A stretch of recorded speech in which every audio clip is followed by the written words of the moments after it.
ಅಸ್ಥಿ ಪಂಜರ ರೂಪದಲ್ಲಿ ಅಪರಿಚಿತ ವ್ಯಕ್ತಿಯ ಶವ ಪತ್ತೆ.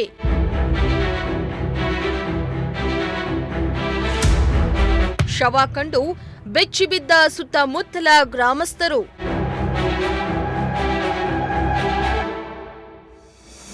ಚಿಕ್ಕಬಳ್ಳಾಪುರ ಜಿಲ್ಲೆ ಚಿಂತಾಮಣಿ ತಾಲೂಕಿನ ಶೆಟ್ಟಿಹಳ್ಳಿಯಿಂದ ಜಲದೇನಹಳ್ಳಿಗೆ ಹೋಗುವ ಅಡ್ಡದಾರಿಯ ಪಕ್ಕದಲ್ಲಿರುವ ಬೆಟ್ಟದ ಗುಡ್ಡದಲ್ಲಿ ಅಪರಿಚಿತ ವ್ಯಕ್ತಿಯ ಶವ ಅಸ್ಥಿಪಂಜರ ರೂಪದಲ್ಲಿ ಪತ್ತೆಯಾಗಿದ್ದು, ಅಕ್ಕಪಕ್ಕದ ಗ್ರಾಮದ ನಿವಾಸಿಗಳು ಬೆಚ್ಚಿಬಿದ್ದಿದ್ದಾರೆ.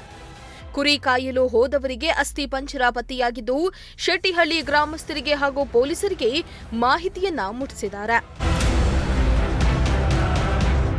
ಇನ್ನು ಸ್ಥಳಕ್ಕೆ ದೌಡಾಯಿಸಿದ ಚಿಂತಾಮಣಿ ಗ್ರಾಮಾಂತರ ಪೊಲೀಸ್ ಠಾಣೆಯ ಸಿಐ ಶಿವರಾಜು ಮತ್ತು ಸಿಬ್ಬಂದಿ ಸ್ಥಳ ಪರಿಶೀಲನೆ ನಡೆಸಿದ್ರು.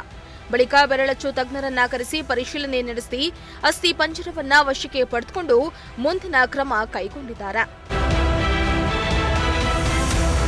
ಇನ್ನು ಈ ಘಟನಾ ಸ್ಥಳದಿಂದ ಶೆಟ್ಟಿಹಳ್ಳಿ ಹಾಗೂ ಸುತ್ತಮುತ್ತಲ ಗ್ರಾಮಸ್ಥರು ಬೆಚ್ಚಿಬಿದ್ದಿದ್ದು, ಮೃತ ವ್ಯಕ್ತಿಯ ಶವವನ್ನ ನಾಯಿ ನರಿಗಳು ತಿಂದುಹಾಕಿ ಅಸ್ಥಿ ಪಂಜರ ಮಾತ್ರ ಸಿಕ್ಕಿದ್ದು, ಇದು ಕೊಲೆಯೋ ಅಥವಾ ಸಹಜ ಸಾವೋ ಎಂಬುದು ಪೊಲೀಸರ ತನಿಖೆಯಿಂದ ಮಾತ್ರ ಹೊರಬರಬೇಕಾಗಿದೆ. ಮೋಹನ್ ಕುಮಾರ್, ಪ್ರಜಾಶಕ್ತಿ ಟಿವಿ, ಚಿಕ್ಕಬಳ್ಳಾಪುರ.